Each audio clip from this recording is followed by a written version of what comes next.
The blood on her feet painted dark stains across the dusty road leading into Oroville, California. And Preston Zimmerman had never seen such a haunting sight in all his 26 years riding these trails. The woman stumbled forward like a ghost made flesh, her blonde hair tangled with bits of sagebrush, her dress torn and hanging from one shoulder, and those feet bare and bleeding as she walked without seeming to know where she was going. It was August 1877, and the afternoon sun beat down mercilessly on the California landscape, turning the road into a ribbon of fire that this mysterious woman crossed, as though she felt nothing at all. Preston reined in his horse so quickly that dust billowed around them both. His weathered hands gripped the leather as he watched her take another agonizing step, then another. She did not look up at the sound of hooves, did not acknowledge his presence even as his shadow fell across her path. Her eyes held something distant and shattered, staring straight ahead at nothing he could see. "Madam," Preston called out, swinging down from his saddle in one smooth motion. Still she did not respond. He took a step closer, his boots crunching on the gravel. "Madam, you need help." She blinked then, slowly, as though waking from a dream. Her gaze found his face but did not quite focus. Her lips moved but no sound emerged. Preston glanced down at her feet again and felt something twist in his chest. The soles were cut and blistered, caked with dried blood and fresh wounds still weeping. No one could walk much further in that condition. No one should have walked as far as she clearly had. Without thinking, Preston sat down right there in the middle of the road and began pulling off his boots. They were good leather, worn soft from years of use but still sturdy. He had paid a month's wages for them 3 years back, and they had carried him across half of California since then. None of that mattered now. "Here," he said, standing and holding them out to her. "You need these more than I do." She stared at the boots in his hands as though they were foreign objects she had never encountered before. Her mouth opened, closed, opened again. Finally, a whisper emerged, raw and broken. "I cannot."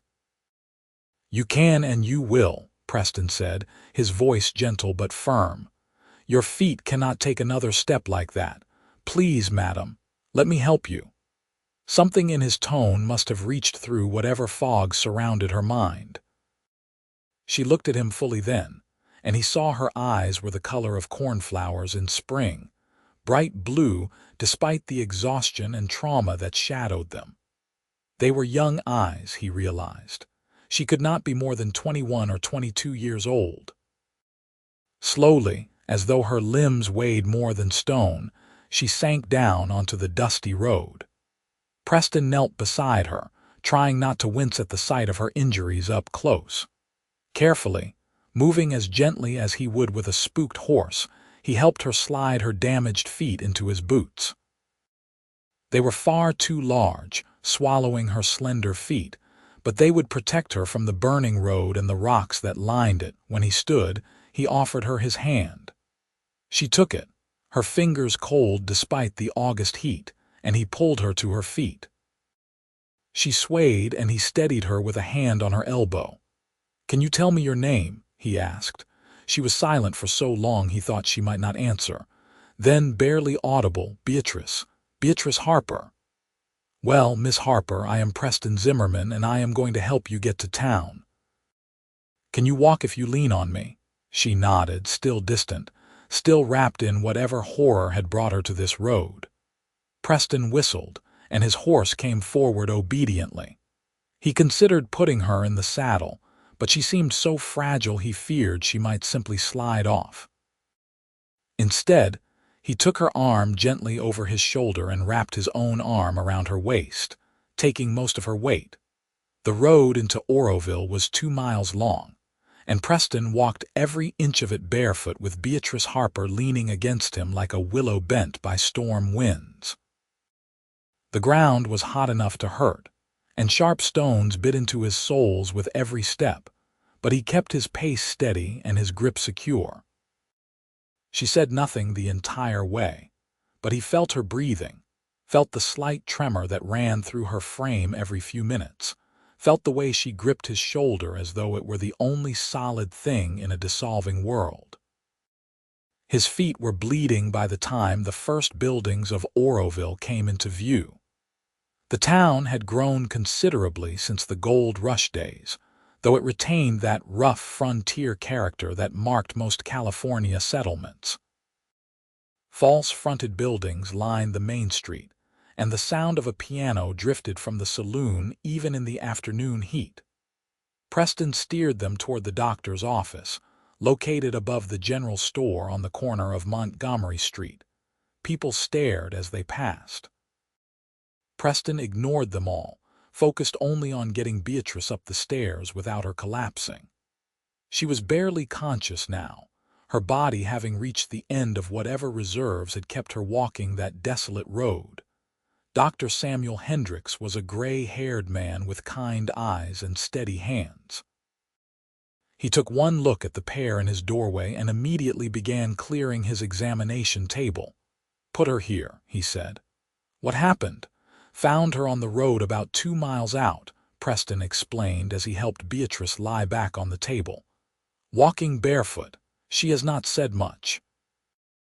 Dr. Hendricks was already examining her feet, his expression grave. "These wounds are at least a day old, maybe more. She has walked a long way in this condition." He looked up at Beatrice's face, noting the bruising Preston had not seen before, hidden by her hair and the dirt on her skin. "Miss, can you hear me? Can you tell me what happened to you?" Beatrice's eyes opened but remained unfocused. Her lips moved, forming words that made no sound. Preston found himself leaning closer, trying to catch what she was attempting to say. "Stage," she finally whispered. "Attacked. They took everything, killed the driver and guard. I just ran." Preston felt ice slide down his spine despite the heat. Stage robberies were common enough, but murder was a darker business. "How long ago?" 2 days, she breathed. "I think 2 days. I just kept walking." Dr. Hendricks exchanged a glance with Preston. "She needs rest and treatment. Those feet will take weeks to heal properly. Where are you staying, miss? Is there family I can contact?" Tears slid from the corners of Beatrice's eyes, trailing through the dust on her cheeks. "No family. I was coming to Oroville to teach at the school. Everything I owned was in my trunk on that stage. I have nothing. No one." The words hung in the air like smoke. Preston found himself speaking before he had fully thought through what he was offering. "She can stay at my place." Both the doctor and Beatrice turned to look at him. Preston felt heat rise to his face but pushed forward. "I have a small house on the edge of town. My sister Sarah lives there with me and her husband. They have a spare room. It would not be proper otherwise, but with Sarah there to act as chaperone, Miss Harper would have a safe place to recover." Dr. Hendricks nodded slowly. "That would be appropriate, and I think Miss Harper needs somewhere safe right now. But first, let me treat these wounds and make sure there are no other serious injuries." Preston stepped back, giving the doctor room to work. He found himself looking down at his own feet, bloody and sore, and realized he had not even felt the pain while he was focused on getting Beatrice to safety. Now it throbbed with every heartbeat. The doctor noticed and pointed to a chair. "You need treatment too. Sit down, and let me see those feet once I have Miss Harper stabilized." The next hour passed in a blur of bandages and ointments, low voices and careful hands. Dr. Hendricks cleaned and wrapped Beatrice's feet with practiced efficiency, his expression growing darker as he discovered more bruises hidden beneath her torn dress. She had fought, Preston realized. When those men attacked the stage, she had fought them. "I am going to give you something to help you sleep," the doctor told Beatrice gently. "Your body needs rest to heal. Do not worry. You will be safe now." She took the draught of laudanum without protest, and within minutes her eyes had drifted closed, her breathing deepening into genuine sleep. Only then did Dr. Hendricks turn his attention to Preston's feet, cleaning and bandaging them with the same care. "That was a good thing you did," the old doctor said quietly. "Walking her all that way barefoot. Not many men would have done that." Preston shrugged, uncomfortable with the praise. "Could not leave her out there." "No, but you gave her your boots. You walked beside her the whole way." Dr. Hendricks tied off the last bandage and straightened. "That says something about a man's character." Preston did not know what to say to that, so he said nothing. His gaze drifted to Beatrice's sleeping form, and he felt that same protective surge he had experienced on the road. She looked so young lying there, so vulnerable. Whatever had happened on that stage had nearly broken her, but she had survived. She had kept walking when most people would have simply given up and died. "I should go tell my sister to prepare the spare room," Preston said, standing carefully on his bandaged feet. "Will Miss Harper be all right here until I return?" "She will sleep for hours yet. Take your time. And Preston, you might want to stop by the sheriff's office and tell them about the stage attack. They need to know." Preston nodded and made his way carefully down the stairs. His feet hurt considerably now, each step a reminder of what he had done, but he felt no regret. He found a pair of old spare boots in his saddlebag, worn and cracked but serviceable, and pulled them on before mounting his horse and heading toward the small house he shared with his sister and her husband. Sarah Zimmerman Clark was hanging laundry when Preston rode up. She was 3 years younger than him, with the same dark hair and gray eyes that marked them as siblings. Her husband Thomas worked at the lumber mill and would not be home for hours yet, which was just as well. Sarah would be easier to convince on her own. "You are home early," she called out, pinning a sheet to the line. Then she saw his face and her expression changed. "What happened? Are you hurt?" "I am fine," Preston said, dismounting. "But I found a woman on the road, injured. She needs a place to stay while she heals, and I told her she could use our spare room, just until she is back on her feet." Sarah's eyes widened. "You what? Preston, you cannot just bring strange women home. What will people think?" "I do not much care what people think," Preston said firmly. "She was attacked during a stage robbery. Everything she owned is gone. Her feet were torn to pieces from walking miles without shoes. She has no one, Sarah. No family, no money, nothing. Would you have me leave her in the street?" Sarah's expression softened immediately. She had always had a tender heart, which was why Preston had known she would agree once she understood the situation. "Of course not. The poor thing. How bad is she hurt?" "Bad enough. Dr. Hendricks has her sedated right now. I need to go tell the sheriff about the attack, but then I will bring her here. Can you make up the spare room?" "I will do it right now," Sarah said, already moving toward the house. "What is her name?" "Beatrice Harper. She was coming to Oroville to teach at the school." Sarah paused, turning back. "Miss Edith mentioned they had hired someone new to start when school resumes next month. This must be her. Oh, the poor dear. Edith will be beside herself when she hears what happened." Preston left his horse in the small stable behind the house and walked back toward town on his sore feet. The sheriff's office was a sturdy building near the center of town, and Sheriff William Grant was at his desk when Preston entered. Grant was a barrel-chested man in his 50s with a thick mustache and sharp eyes that missed little. "Preston," he greeted. "What brings you in?" Preston explained about finding Beatrice, about the stage attack and murders.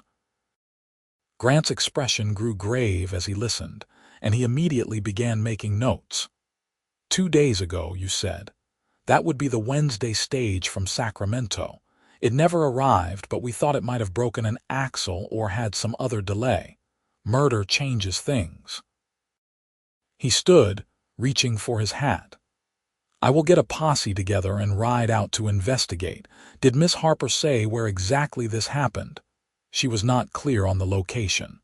She had been walking for 2 days, possibly delirious part of that time. But if it was the Wednesday stage, you would know its usual route. Grant nodded grimly. I do, we will find it. In the meantime, you keep that young lady safe. If the men who did this think she could identify them, she might be in danger. The thought had not occurred to Preston, and it settled like a stone in his gut. I will keep watch. By the time Preston returned to Dr. Hendrix's office, Beatrice was beginning to stir from her drugged sleep. Her eyes opened slowly, confusion giving way to fear until she saw Preston standing nearby. Something in her expression eased then, as though his presence alone provided comfort. It is time to get you settled somewhere safe, Preston said gently. My sister has prepared a room for you at our house. Do you think you can manage the ride if I put you in front of me on my horse? It is not far. Beatrice nodded, still groggy. Dr. Hendrix helped Preston get her down the stairs, and then Preston lifted her as carefully as he would a child, and settled her sideways in his saddle before swinging up behind her. She leaned back against his chest, and he wrapped one arm around her waist to keep her secure while he guided the horse with his other hand. The ride to his house took less than 10 minutes, but Preston was intensely aware of every moment. Beatrice was small and slight in his arms, her breathing still uneven, her body tense despite the sedative. He found himself murmuring reassurances, the same gentle words he might use with a frightened animal, and gradually he felt some of the tension leave her frame. Sarah was waiting on the porch, and her face filled with compassion when she saw Beatrice's condition. Between them, Preston and Sarah got the injured woman inside and settled into the spare room.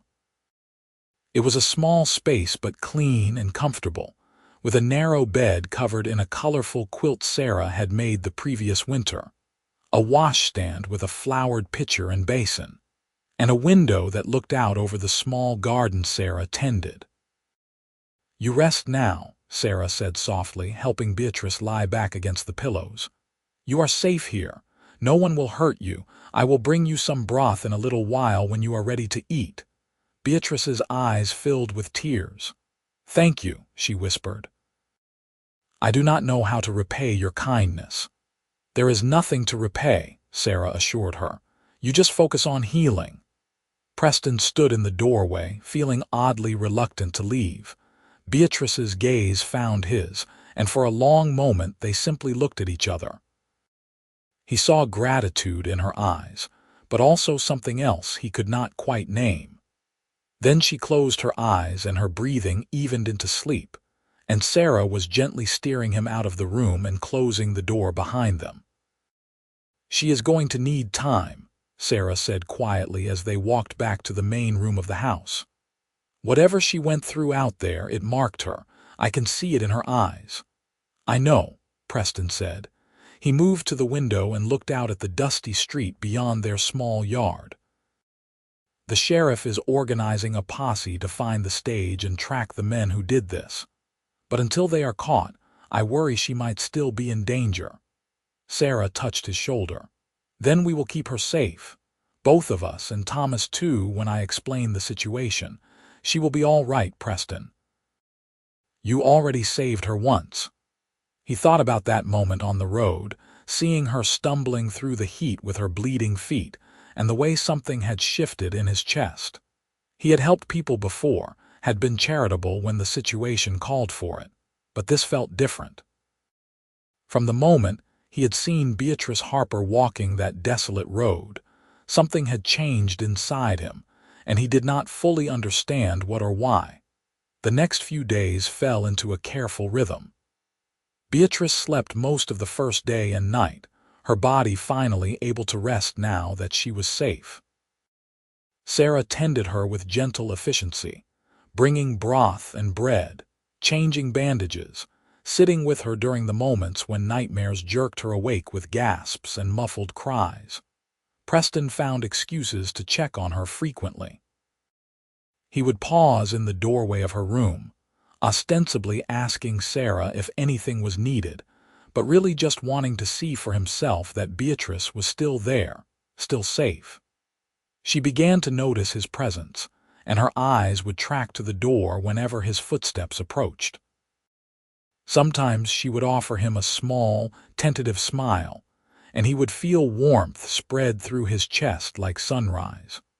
On the third day, she was well enough to sit up and take solid food. Sarah helped her wash and dressed her in one of her own simple cotton dresses, altered hastily to fit Beatrice's smaller frame. When Preston came home that evening from checking on his small herd of cattle he kept on leased land outside town, he found Beatrice sitting in the main room in a chair by the window, her bandaged feet propped on a stool, her newly washed hair catching the late afternoon light like spun gold. She looked up when he entered, and her smile was more genuine than before. "Mr. Zimmerman, Sarah tells me you have been working all day." "Just Preston, please," he said, removing his hat. "And it was nothing much. How are you feeling?" "Better, stronger." She glanced down at her bandaged feet. "Dr. Hendricks came by today. He says I am healing well, though it will be some weeks before I can walk normally again." Preston pulled a chair closer and sat down, leaving a respectable distance between them. "That is good news. You are welcome to stay here as long as you need." "You have already done so much," Beatrice said softly. "I still cannot quite believe you gave me your boots and walked all that way barefoot. Sarah told me your feet were nearly as bad as mine when you got me to the doctor." Preston shrugged, uncomfortable. It was the right thing to do. It was more than that. Beatrice leaned forward slightly, her blue eyes intent on his face. "You could have simply given me the boots and ridden for help, or put me on your horse and led it to town. But you walked beside me the entire way. You made sure I did not feel alone." He had no answer for that, no way to explain that leaving her alone, even mounted on his horse, had felt impossible in that moment. So he simply nodded and changed the subject. "Have you remembered anything more about the attack? Sheriff Grant returned yesterday." They found the stage and buried the driver and guard, but the trail of the men who did it was too old to follow. Beatrice's face went pale, but she did not look away. "I have been trying to remember details. It happened so fast. There were 4 men, I think, maybe 5. They wore bandanas over their faces. They stopped the stage at a narrow point in the road where there were rocks on both sides. The driver tried to drive through, but they shot him. The guard tried to fight, but they shot him too." Her voice remained steady, but Preston saw her hands trembling. "They dragged us passengers out. There were 3 others besides me. They took everything. Money, jewelry, luggage. One of the men grabbed me and I fought him. I scratched his face before he could get his bandana down properly. I saw part of it." Preston leaned forward. "You saw his face?" "Part of it. He had a scar here." She touched her left cheek. "And his eyes were very pale gray or light blue. When I scratched him, he cursed and hit me, and I fell. I hit my head on something, and everything went dark for a moment. When I came to, they were arguing about what to do with the witnesses. I heard one of them say they should not leave anyone alive, so I ran." Tears spilled down her cheeks now, but her voice remained steady. "I just ran into the rocks and kept running. I heard shouting behind me, maybe a gunshot, but I did not stop. I ran until I could not hear them anymore, and then I just kept walking." "The other passengers," Preston said gently. "Did they run too?" Beatrice closed her eyes. "I do not know. I hope so. I pray they escaped. But I heard screaming after I was already running, and then it stopped." The tears came harder now, and she covered her face with her hands. "I left them. I just ran and left them there." Preston was moving before he consciously decided to, kneeling beside her chair and carefully taking her hands in his. "You did what you had to do to survive. That is not wrong. That is not something to be ashamed of. But if I had tried to help them, if I had done something other than just run—" "You would be dead," Preston said firmly. "And we would not be having this conversation. Beatrice, you survived. That matters. That is important. And the fact that you can identify one of the attackers means there is a chance for justice. Sheriff Grant will want to talk to you when you are ready." She looked at their joined hands, her small fingers engulfed by his rougher, larger ones. "You keep saving me," she whispered. "On the road and now here from my own guilt. I am only telling you the truth." He became aware suddenly of how close they were, of the way her tear-dampened eyes caught the light, of the faint scent of the lavender soap Sarah had used to wash her hair. Something stirred in his chest, unfamiliar and powerful. He released her hands and stood, putting distance between them. "I should wash up before supper. Sarah will be expecting us at the table soon." That night, Preston lay in his narrow bed and stared at the ceiling, unable to sleep. In the room down the hall, Beatrice Harper was sleeping, or trying to. He could hear her occasional movements, the soft sound of her voice as she murmured in dreams he suspected were not pleasant. He wanted to go to her, to offer comfort, but propriety prevented it. Sarah was already bending social conventions by allowing an unmarried woman to stay in their home, even with Sarah and Thomas as chaperones. Anything that hinted at impropriety could damage both their reputations irreparably. Still, he could not stop thinking about the way Beatrice's hand had felt in his, or the way something in his chest seemed to expand when she smiled. He barely knew her. A few days did not make a friendship, much less anything deeper. Yet he could not shake the feeling that finding her on that road had changed something fundamental in his life. The days turned into a week, and then two. Beatrice grew stronger, the color returning to her cheeks and the shadows beginning to fade from her eyes. She could walk short distances now, though her feet still hurt and tired easily. She spent her days helping Sarah with light tasks around the house, insisting she needed to be useful, to somehow repay the kindness shown to her. Preston found reasons to be home more often than his work strictly required. He would return early from checking his cattle, or delay his departure in the mornings, just to spend a few extra minutes in Beatrice's presence. They would talk, carefully at first, about small things. She told him about growing up in Philadelphia, about her parents' death from fever 2 years ago, about her decision to come west and start fresh as a teacher. He told her about his parents' farm in Missouri, about following his sister west when she married Thomas, about building a life in California raising cattle. The conversations grew longer, more personal. They discovered shared loves of books and music, similar views on the importance of education and fairness. Beatrice would laugh at his dry observations about town characters, and the sound made his heart lift. He would see her face light up when he entered a room and felt answering warmth spread through him. Sarah noticed, of course. One afternoon when Beatrice was napping and Thomas was still at the mill, she cornered Preston in the barn where he was checking on his horse. "You are falling in love with her," Sarah said without preamble.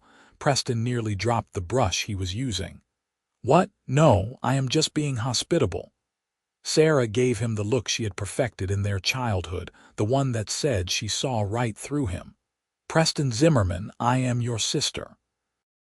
I have known you your entire life. You look at that girl like she is water and you have been crossing a desert." Heat rose to Preston's face. "Even if that were true, what difference does it make? She will leave as soon as she is well enough. She came here to teach, and that is what she will do. She will have her own life." "Have you asked her what she wants?"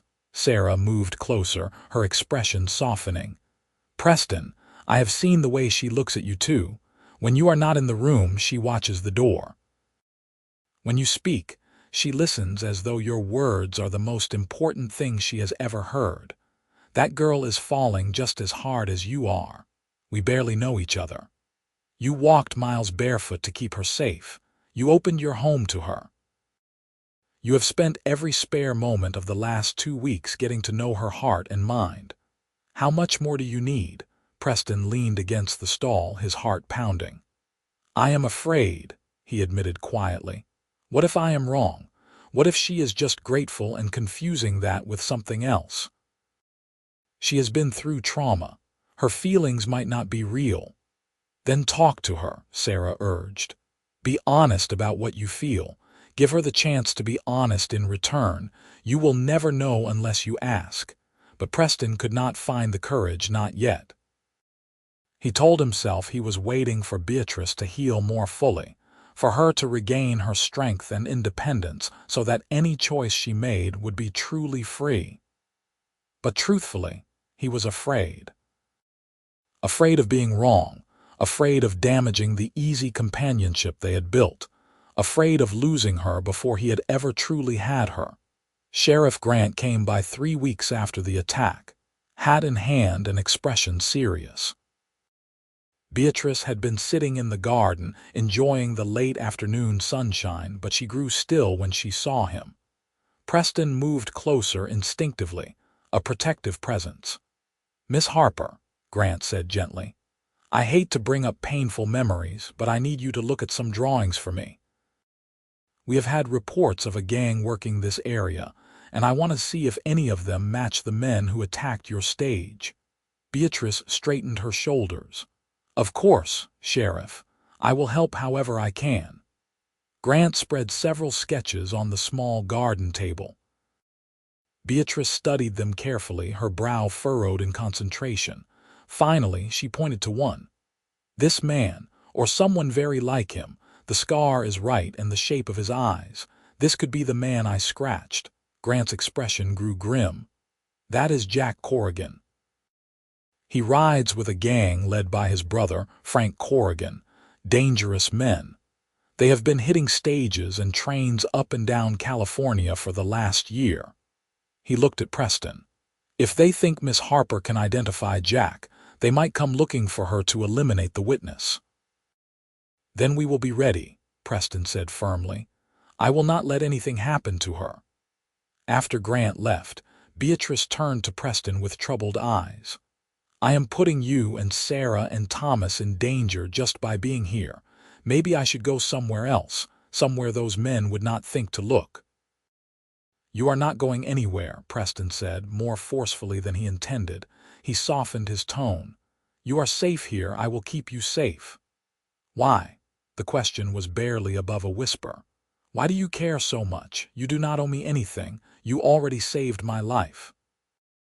Preston looked at her, at the way the setting sun turned her hair to gold, at the vulnerability and strength warring in her blue eyes, and he felt something break loose inside him. Because I care about you, he said, the words rushing out before he could stop them. Because from the moment I saw you on that road, something changed for me.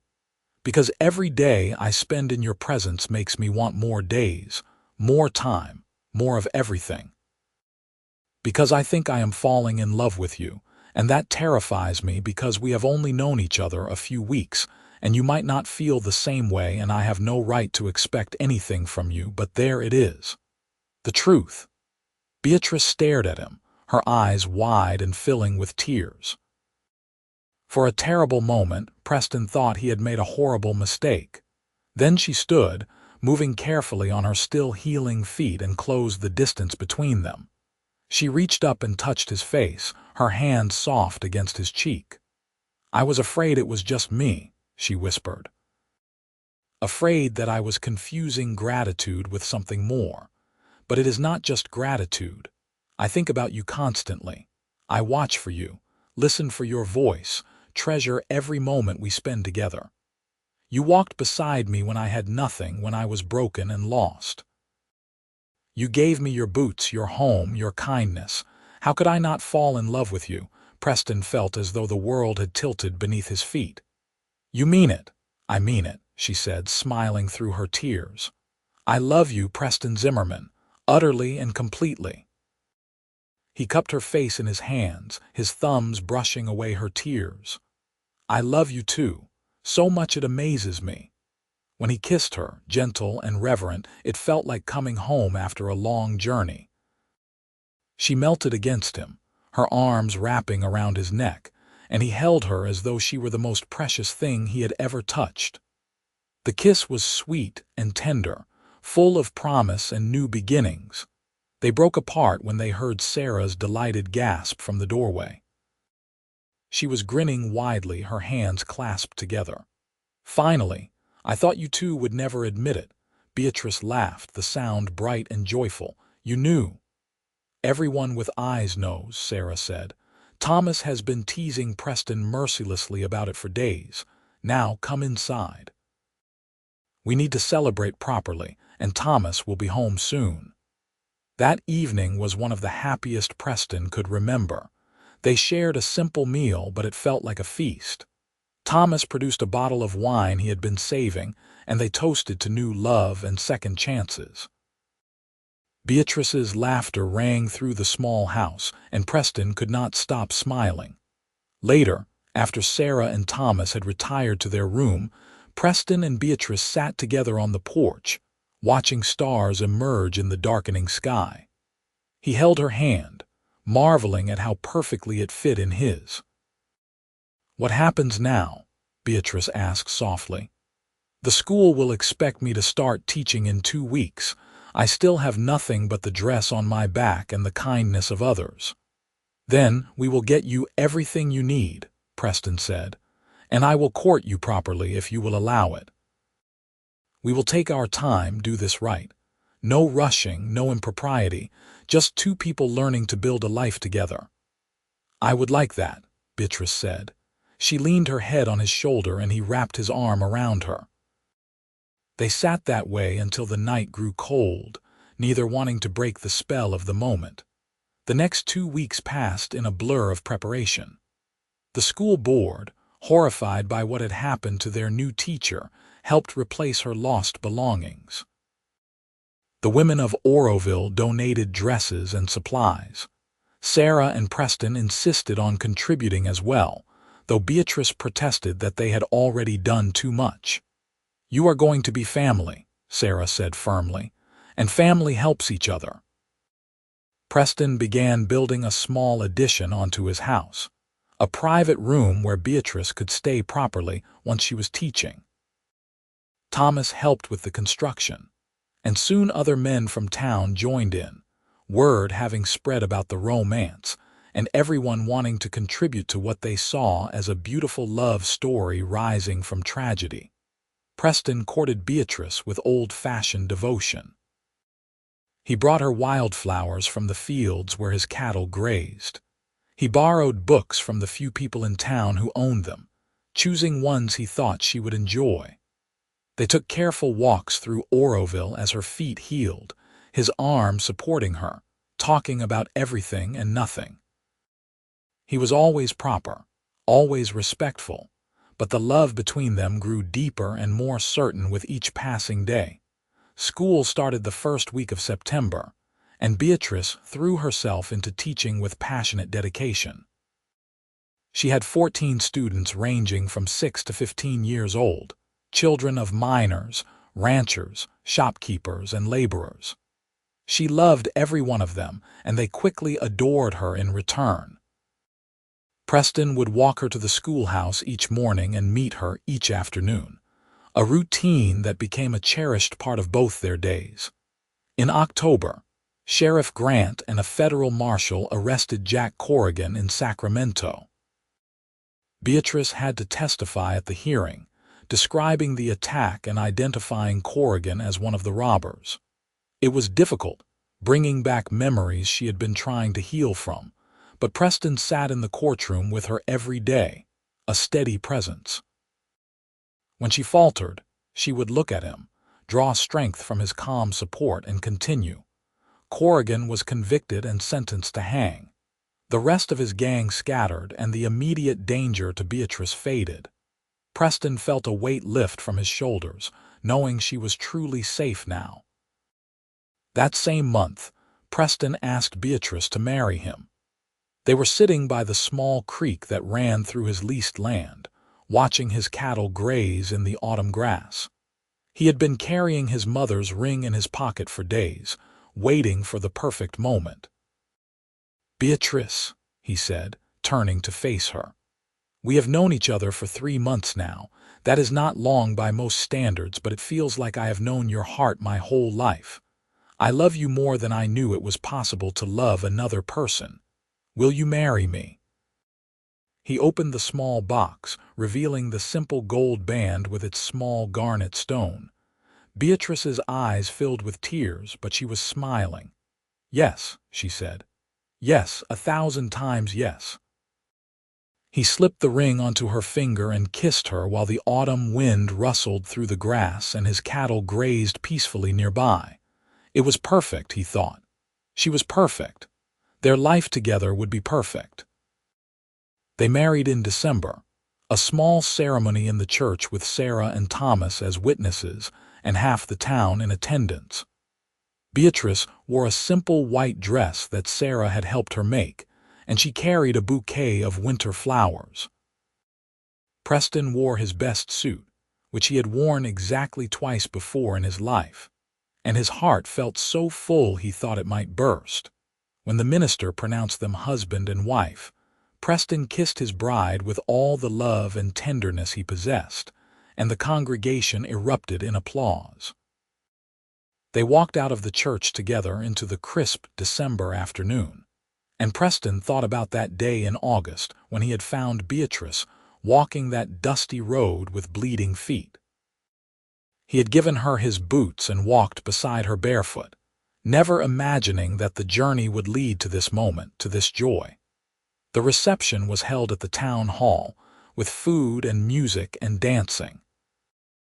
Preston had never been much of a dancer, but he held Beatrice in his arms and moved with her to the music, aware of nothing but her smile and the love shining in her eyes. "I am the luckiest man alive," he murmured into her ear. "And I am the luckiest woman," she replied. "You saved me, Preston." "In every way a person can be saved." "We saved each other," he corrected. "You brought meaning to my life, Beatrice. You brought love and light and purpose. I was just existing before you. Now I am truly living." They moved into the house together, the addition now complete and furnished. Sarah and Thomas had moved to their own small house closer to the mill, giving the newlyweds privacy. The first night in their own home, Preston carried Beatrice over the threshold, both of them laughing at the traditional gesture. That night, they came together as husband and wife with tenderness and growing passion.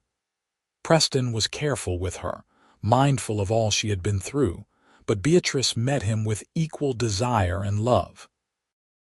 When they lay tangled together afterward, her head on his chest and his arms around her, Preston felt peace settle over him like a blanket. "I love you," he said into the darkness. "I love you too," she whispered back. "Thank you for walking beside me." "Always," he promised. "For the rest of our lives, I will walk beside you." The winter passed gently. Beatrice taught during the week, and Preston managed his cattle and took on occasional work around town to supplement their income. They were not wealthy, but they had enough. More importantly, they had each other. In the evenings, they would sit by the fire and raid together, or talk about their days, or simply exist in comfortable silence. Preston learned the rhythm of Beatrice's moods, understanding when she needed space and when she needed comfort. Beatrice learned that Preston showed his love through actions rather than constant words, that his quiet presence was his way of saying he cared. Spring brought new life to the land and new joy to their home. Beatrice discovered she was pregnant in March, and Preston was overwhelmed with happiness at the news. He became even more protective, fussing over her constantly until she laughingly told him to stop treating her like she was made of glass. "I am growing our child," she said, taking his hand and placing it on her still flat stomach. "That makes me stronger, not weaker." But he could not help worrying, could not help remembering how fragile she had looked that day on the road. So he worried quietly and supported her without smothering her, and counted down the months until their baby would arrive. Summer came again, marking a year since Preston had found Beatrice wandering that dusty California road. They took a picnic out to the spot where they had met, a pilgrimage of sorts to honor the moment that had changed both their lives. Beatrice was showing now, her pregnancy evident in the swell of her belly beneath her dress. "If someone had told me last year that I would be sitting here with you, married and expecting our child, I would not have believed them," Beatrice said, leaning against Preston's shoulder. "I would not have believed it either," Preston admitted. "But I am grateful for every moment that led us here, even the hard ones, because they brought us together." "Do you ever think about those other passengers?" Beatrice asked quietly. "I still pray for them, though I do not know if any of them survived." "I think about them," Preston said. "And I think that they would want you to be happy, to live a full life. The best way to honor them is to embrace the second chance you were given." Beatrice nodded, and they sat in companionable silence, watching the sun arc across the sky. Their son was born in November, a week before Thanksgiving. The labor was long and difficult, and Preston paced the main room while Sarah attended Beatrice with the doctor. Every cry from the bedroom made him flinch, and he had never felt so helpless in his life. Finally, after hours that felt like years, he heard a new sound, the thin, outraged wail of a newborn baby. Sarah appeared in the doorway, grinning and tired, and beckoned him in. Beatrice lay propped against pillows, exhausted but radiant, holding a tiny bundle wrapped in a soft blanket. Preston approached slowly, awe and love and fierce protectiveness warring in his chest. "Meet your son," Beatrice said softly, turning the baby so Preston could see his face. He was red and wrinkled, with a shock of dark hair and tiny fists waving in the air. Preston reached out with one finger, and the baby's impossibly small hand wrapped around it. "He is perfect," Preston whispered, his voice rough with emotion. "You are both perfect. We want to name him after you," Beatrice said. "Paul Zimmerman, for your father and you." Preston felt tears prick his eyes. "I would be honored." He sat carefully on the edge of the bed and put his arm around his wife while she held their son, and he thought that his heart might actually explode from the fullness of his joy. Baby Paul was a good child, healthy and strong despite his small size. He had Beatrice's blue eyes and Preston's determined chin. Watching his wife nurse their son, seeing her rock him to sleep while humming soft lullabies, Preston fell in love with her all over again in new ways. The years flowed past like water, each one bringing new joys and occasional challenges. Beatrice returned to teaching when Paul was old enough, and he would sometimes sit quietly in the schoolroom while she worked, watching his mother with solemn eyes. Preston expanded his cattle operation, leasing more land and building his herd.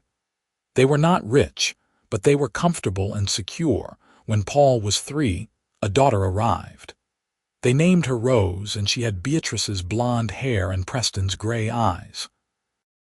Where Paul was quiet and thoughtful, Rose was energetic and curious, keeping her parents constantly entertained and occasionally exhausted. Preston would sometimes catch Beatrice watching him with their children, and the love in her eyes made his breath catch. "What are you thinking?" he would ask. "I am thinking about how blessed we are," she would say. "About how different my life could have been if you had not stopped that day on the road. About how grateful I am that you gave me your boots and walked beside me." "I would do it again in a heartbeat," Preston always replied. 1,000 times over. When Preston was 35 and Beatrice 30, they took their children on a trip to San Francisco, the first real vacation either of them had ever taken. They stayed in a modest hotel and walked the city streets, showing Paul and Rose the ocean and the ships in the harbor. Paul, now 7, asked endless questions about how everything worked. Rose, 4 years old, wanted to explore everything, constantly pulling at her parents' hands to hurry them along on the last night of their trip, after the children were asleep. Preston and Beatrice stood on the hotel balcony and watched moonlight glitter on the water. "Do you remember when we first talked about dreams?" Beatrice asked. "About what we wanted from life. I remember everything we have ever talked about," Preston said, pulling her close. "Why?" "Because I realize today that I am living my dream. This life, with you and our children, it is better than anything I imagined before. I thought I wanted adventure and grand experiences, but what I really wanted was this. A partner who loves me, children who make me laugh, a home filled with warmth. You gave me all of that." "We built it together," Preston corrected gently. "Every day, every choice, every moment. Together." They stood there holding each other until the night grew cold, then went inside to their sleeping children, to their temporary room that somehow felt like home because they were all together. More years passed. Paul grew tall and serious, showing an aptitude for numbers and business that Preston had never possessed. He talked about going to college someday, maybe studying law or engineering. Rose was artistic and free-spirited, always drawing or singing or making up elaborate stories. Beatrice continued teaching, beloved by generations of Oroville children. Preston's cattle operation became one of the most successful in the region, his reputation for honesty and fair dealing earning him respect and steady business. When Preston turned 43, Beatrice surprised him with news that they were expecting again. Both of them had assumed their family was complete, but life had other plans. Their third child, a son they named James, arrived when Paul was 15 and Rose 12. The older children doted on their baby brother, and Preston found himself approaching fatherhood with the wisdom age and experience brought. Life in Oroville changed around them. The town grew larger, more settled. The rough edges of frontier life smoothed away gradually. Telephones and electric lights arrived. The school expanded, requiring additional teachers. Beatrice became the head teacher, mentoring younger women just starting their careers. Preston sometimes thought about that moment on the road, now more than 20 years in the past.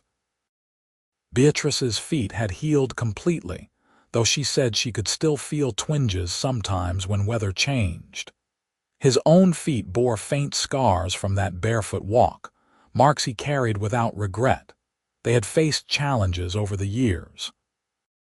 There had been lean seasons when the cattle prices dropped. There had been childhood illnesses that frightened them both. There had been the normal disagreements and frustrations of any marriage, but through it all, they had walked beside each other, partners in every sense. On their 20th wedding anniversary, Preston arranged a surprise. He had bought the land where he first found Beatrice walking that dusty road, and he had built a small bench there overlooking the valley. He brought her to it at sunset, their 3 children waiting at home with Sarah.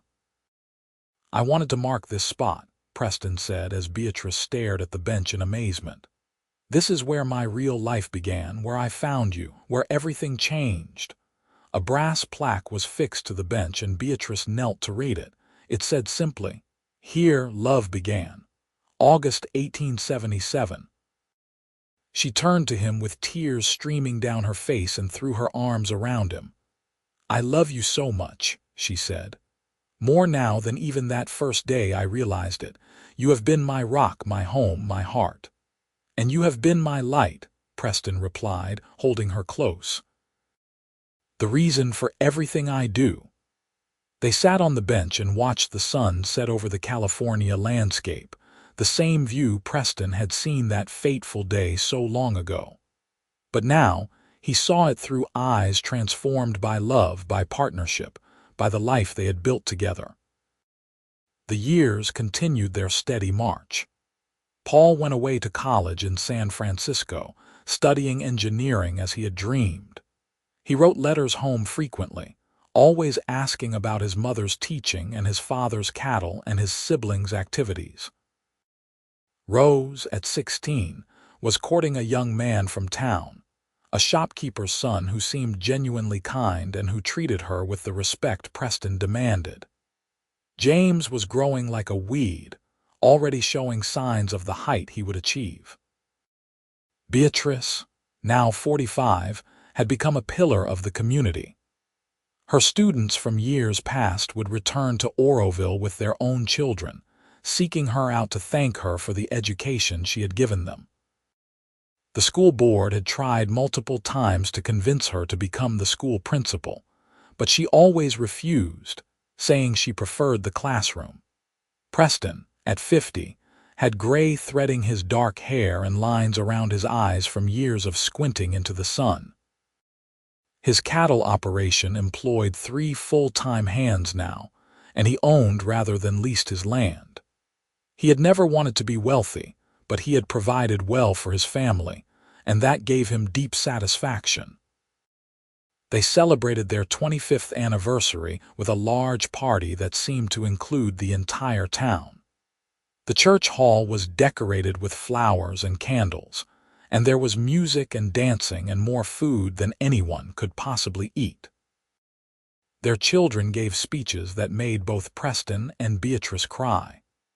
Old friends told stories from years past, many of which had grown somewhat embellished with time. But Preston's favorite moment came late in the evening, when most of the guests had departed and only close friends and family remained. Beatrice pulled him into a dance, her body fitting against his as perfectly as it had that day at their wedding. 25 years, she murmured. Sometimes it feels like yesterday, and sometimes it feels like forever. I would live them all again, Preston said. Every single day exactly the same, even the hard parts, because they brought us here to this moment, to this life. Rose married her shopkeeper's son when she was 19, a beautiful ceremony that reminded Preston vividly of his own wedding. Watching his daughter walk down the aisle, he felt the bittersweet pang of time passing too quickly. But he liked his new son-in-law, appreciated the way the young man looked at Rose as though she held the sun and stars. Paul graduated from college and shocked everyone by deciding to return to Oroville rather than staying in the city. He had realized, he explained, that what he wanted was to build something lasting in the place he loved.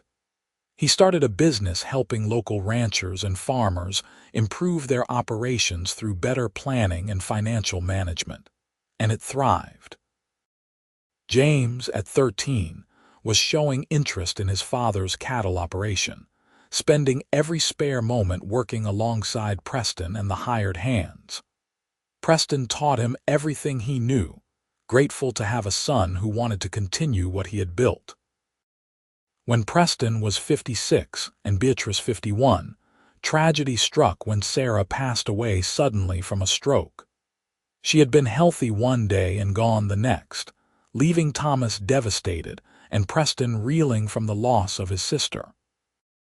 Beatrice held him through his grief, just as he had held her through hers over the years. At the funeral, Preston spoke about Sarah's kindness, about how she had opened her home to a stranger in need all those years ago, about how her generosity had made his happiness possible. "She taught me," he said, his voice breaking, "that the measure of a person is how they treat those who can do nothing for them. She lived that every day of her life." The grief faded slowly, as grief does, settling into a tender spot in Preston's heart that never quite healed. But life continued, demanding attention and energy and love, More grandchildren arrived as the years passed. Rose gave them 2 granddaughters in quick succession. Paul married a schoolteacher friend of Beatrice's, and they had a son. The house that had once seemed so spacious now filled regularly with the chaos and joy of multiple generations gathering. Preston was 60 when he finally decided to sell most of his cattle operation, keeping only a small herd that he and James could manage together. He wanted more time, he realized, time with Beatrice, time with his family. The years were moving faster now, and he was keenly aware that none of them lasted forever. He and Beatrice fell into new rhythms.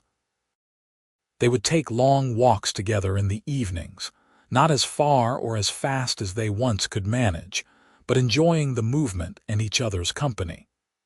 They would sit on the porch and watch their grandchildren play in the yard.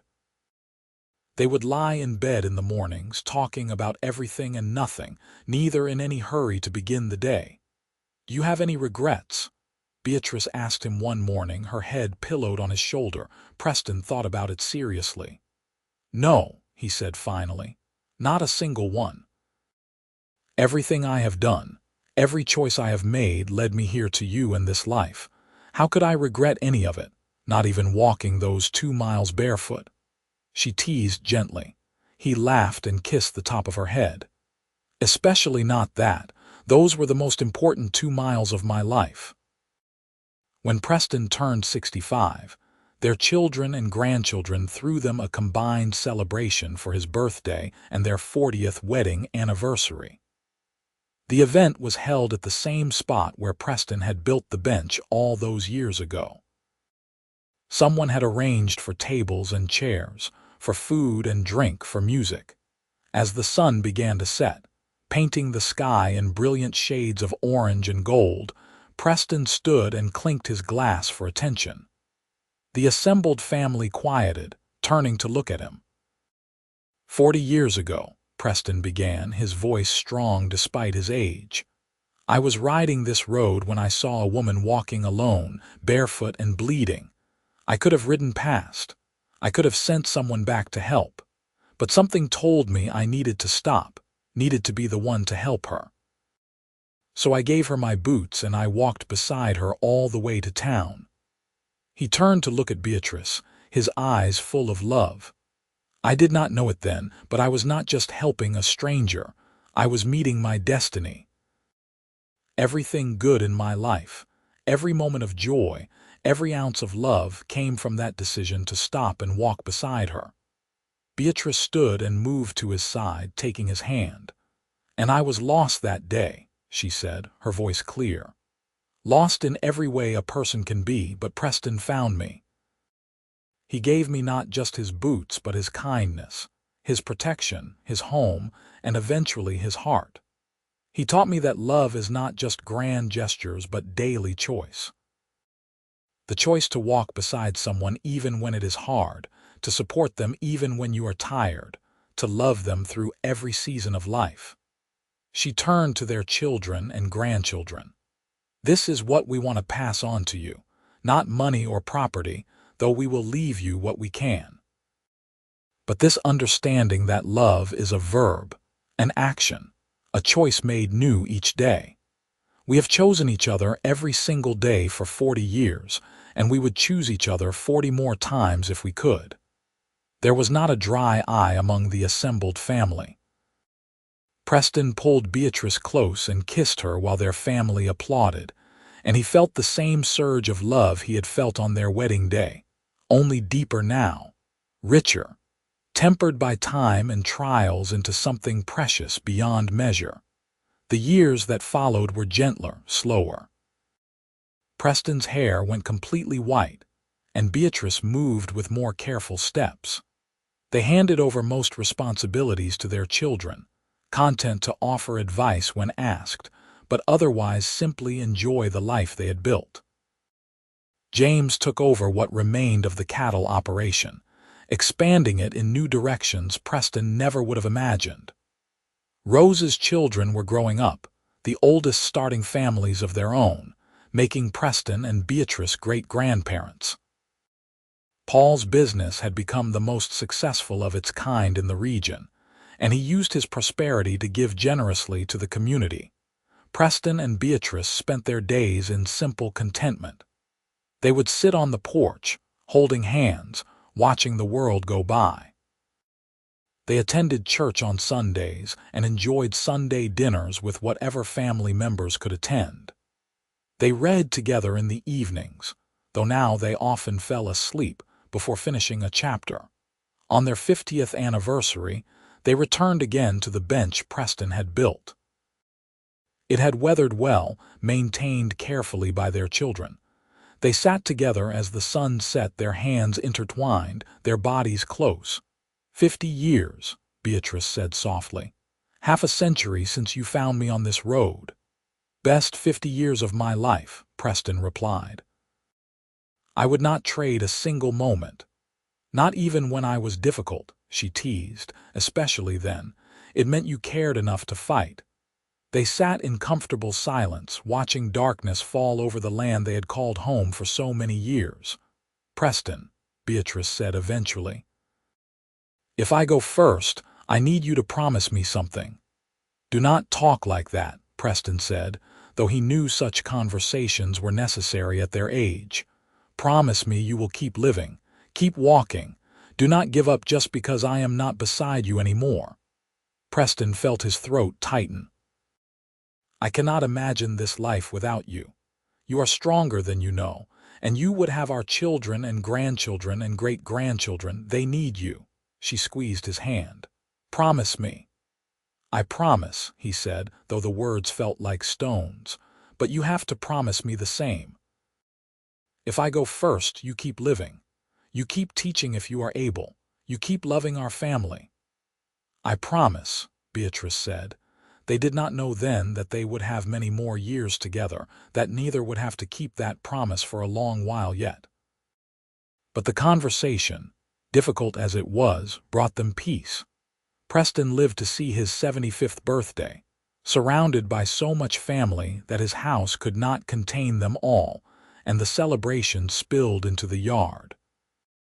He had 23 grandchildren and 12 great-grandchildren by then, and legacy that amazed him every time he counted. Beatrice, at 70, had finally retired from teaching, her energy no longer equal to managing a classroom full of energetic children. But former students still sought her out, bringing their own children and grandchildren to meet the woman who had shaped so many lives. They were sitting on their porch one evening, the same porch where they had sat thousands of times before, when Beatrice turned to Preston with sudden urgency. I need you to know, she said, her blue eyes still bright despite her age, that you gave me the best life I could have imagined. Every day with you was a gift. Preston felt a chill despite the warm evening. Why does this sound like goodbye? It is not. Not yet. But I wanted to say it while I could say it clearly. I love you, Preston Zimmerman.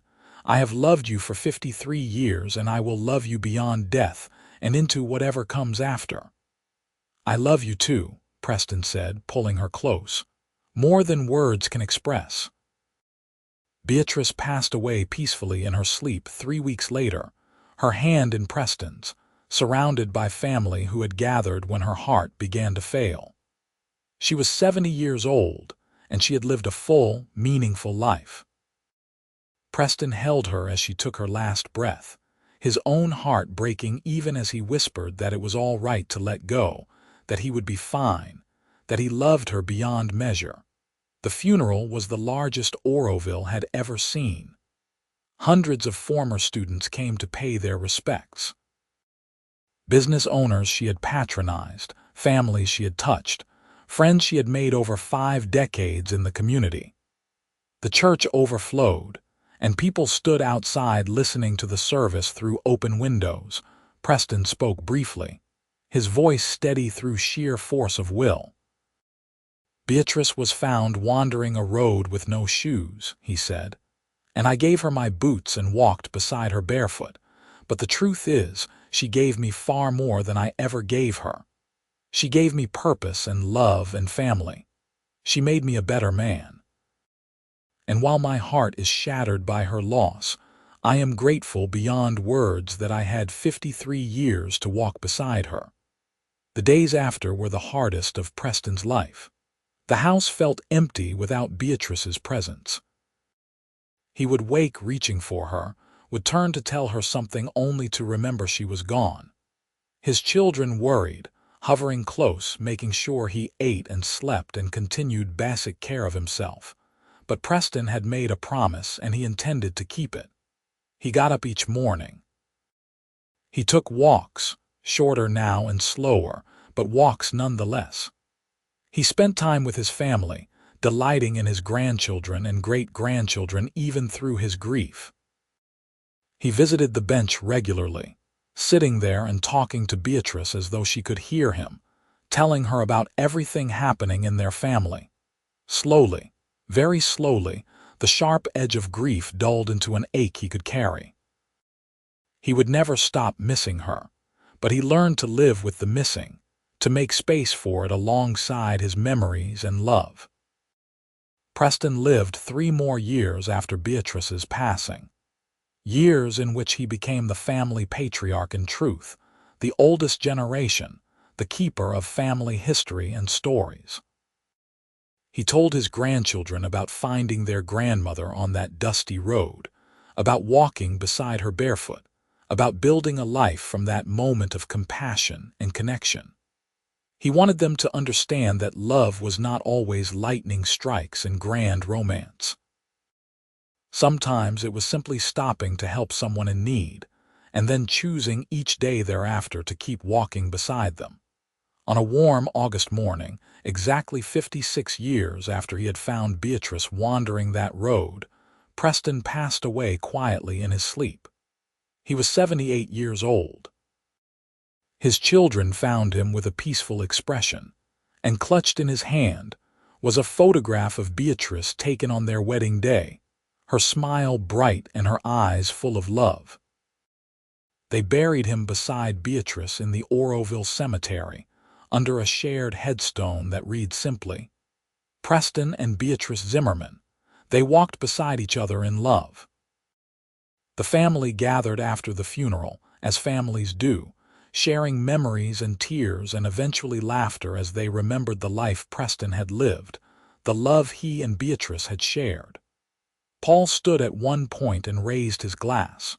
To our parents, he said, his voice thick with emotion, who showed us what true love looks like. May we all be fortunate enough to walk beside someone the way they walked beside each other. To Mom and Dad, Rose echoed, tears streaming down her face. To Preston and Beatrice, the whole family chorused, and the words hung in the air like a prayer, like a promise, like love itself made audible. Years later, Paul would take his own grandchildren to the bench overlooking the valley, the bench his father had built to mark the spot where everything began. The plaque had been supplemented with another, this one reading, Preston Zimmerman gave a stranger his boots and walked beside her barefoot. From that act of compassion grew 56 years of love, a family of dozens, and a legacy of kindness that continues.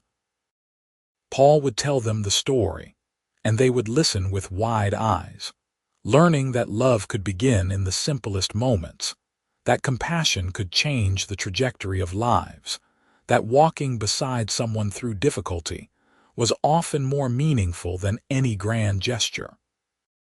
The bench became something of a local landmark, a place where couples would visit on anniversaries, where marriage proposals happened, where people went to remember that love, at its core, was about choosing to walk beside another person through whatever came. And on certain evenings, when the light fell just right and the wind whispered through the grass, locals swore they could see 2 figures sitting on that bench, hands intertwined, watching the sun set over the California landscape they had loved. Just shadows, just tricks of light, just wishes made visual, but beautiful nonetheless, a fitting end to a love story that had begun with bleeding feet and borrowed boots and 2 miles walked barefoot beside a stranger who became everything. The legacy Preston and Beatrice created lived on through their children, grandchildren, and great-grandchildren, each one carrying forward the lessons learned from two people who had understood that love was not about perfection but about presence, not about having everything but about sharing what you had, not about grand gestures but about daily choice. They had taught their family that sometimes the most important thing you could do was simply stop and offer your boots to someone who needed them, and then walk beside them until they were safe. In Oroville, California, the story became legend, passed down through generations, taught in the school where Beatrice had once been beloved, referenced in sermons and speeches and quiet conversations between parents and children. The tale of the cowboy who gave his boots to a barefoot stranger and walked beside her into a love that lasted a lifetime became a touchstone, a reminder of what truly mattered. And perhaps that was the greatest legacy of all. Not the cattle operation that James continued successfully. Not Paul's thriving business or Rose's beautiful family. But the understanding that love begins with compassion, grows through choice, and endures through commitment. That walking beside someone, even when it costs you something, even when it hurts, even when it would be easier to ride ahead or send someone else, that walking beside them is what builds the kind of love that transcends death and becomes legend. Preston and Beatrice Zimmerman had built that kind of love, starting from a moment on a dusty California road in the summer of 1877, and ending only when death parted them more than half a century later. And even then, in the hearts and memories of those who loved them, in the stories told and retold in the bench that marked where it all began, their love continued, eternal and undiminished, a testament to the power of compassion and the beauty of walking beside another soul through all the roads of life.